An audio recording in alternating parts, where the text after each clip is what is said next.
تو یہ ہمارے بزرگان دین تھے جن کی محنتیں،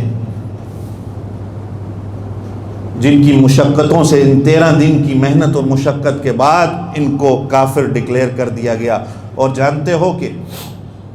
ذوالفقار علی بھٹو نے جب اس کے اوپر سائن کیا، ساتھ یہ کہا بھی تھا کہ میں اپنی موت پر سگنیچر کر رہا ہوں۔ باقی سیاسی اختلافات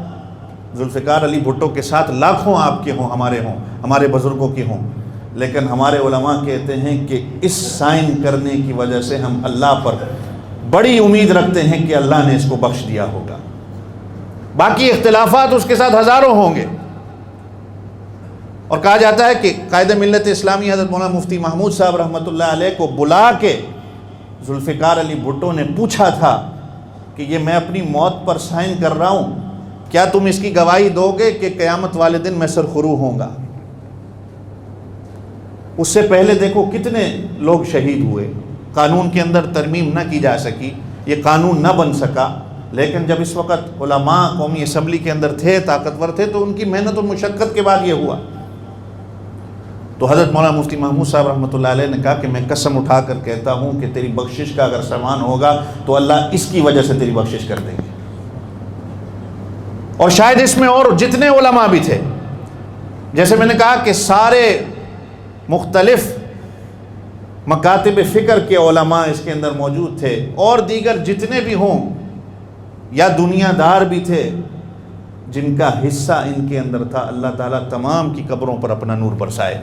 کہ جن کی وجہ سے یہ کافر ڈکلیئر ہوئے۔ اور آج دنیا میں باور یہ کرایا جاتا ہے مظلوم، یہ اپنے آپ کو مظلوم ثابت کرتے ہیں،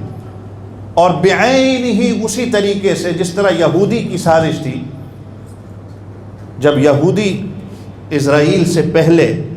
امریکہ کے اندر یہ دوسرے درجے کا شہری تھا، سیکنڈ سٹیزن تھا، اگر برطانیہ کے اندر موجود تھا تو بھی سیکنڈ سٹیزن تھا، تو یہ سازش 100 سال تک، یہ ان کی تاریخ جو ہے نا یہ بڑی پرانی ہے، یہ بڑی عرصے اور بڑی محنت کے ساتھ اور بڑے طریقے کے ساتھ اپنا کام کرتے ہیں، چاہے اس پہ جتنے سال لگ جائیں۔ یہ ضروری نہیں ہے کہ آج ہی اس کا پھل دیکھیں، میں اور آپ کام کرتے ہیں، ہم کہتے ہیں کہ ہمارے سامنے ہی سارا کچھ ہو جائے۔ آنے والی نسلوں کی فکر جس طرح یہ کرتے ہیں نا، شاید کوئی اور نہ ہو۔ اب میں اور آپ جتنے یہاں بیٹھے ہیں، میرے سمیت آپ بھی، اگر میں کسی سے پوچھوں کہ کسی نے آئین پاکستان اگر پڑھا ہو، آئین پاکستان اسلامی ہے، کوئی بھی ہمارے پاکستان کے اندر ہی جو سرسری سے جو ہے وہ مطالعہ پاکستان پڑھایا جاتا ہے، اس کے اندر بھی کبھی کسی ایکٹر کی ہسٹری لکھ دیتے ہیں، کبھی کسی پنڈت کی ہسٹری لکھ دیتے ہیں، کبھی کیا لکھ دیتے ہیں، کبھی کیا لکھ دیتے ہیں۔ آئین پاکستان کسی نے پڑھا ہی نہیں ہے کہ آئین پاکستان ہے کیا۔ تو یہودیوں نے بھی یہ سازش گھڑی۔ اللہ کا قرآن کہتا ہے کہ یہ ذلیل و رسوا ہیں، اور ذلیل و رسوا ہوں گے قیامت تک۔ انہوں نے یہ سازش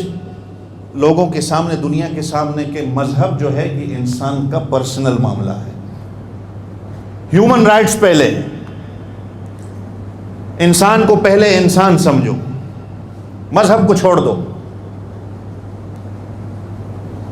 کرتے کرتے کرتے اسی طرح جب فلسطین کے اندر آئے، فلسطین پہ انہوں نے اپنا جو ہے یہ غصب کیا، اور فلسطین کے مسلمانوں کو شہید کرنا شروع کر دیا۔ جب اسرائیل بن گیا تو سب سے پہلی چیز انہوں نے کہا کہ یہ اسرائیلی اسٹیٹ ہے۔ پہلے بات یہی کرتے رہے کہ یہ جو ہے مذہب جو ہے یہ انسان کا اپنا ذاتی معاملہ ہے اس کا، ہمیں انسان کے مذہب کے ساتھ کوئی سروکار نہیں ہے ہمیں۔ لیکن جیسے ہی اسرائیل بنتا ہے تو کہا گیا کہ یہ اسرائیلی اسٹیٹ ہے، تم یہاں سے نکلو، ہماری کتابوں کے اندر یہ لکھا گیا ہے۔ اور اس کے بعد دنیا میں جہاں پر بھی اگر کوئی یہودی موجود ہے تو اس کے لیے ایک الگ قانون کہ وہ اسرائیل کبھی بھی آ سکتا ہے، یہ سارے طریقے بنائے گئے۔ بعین ہی اسی طرح یہ قادیانی، یہ اسی طریقے سے باور کرا کے ان کا جہاں جہاں نام لکھا ہوتا ہے وہاں لکھا ہوتا ہے کہ ہم سب سے محبت کرتے ہیں۔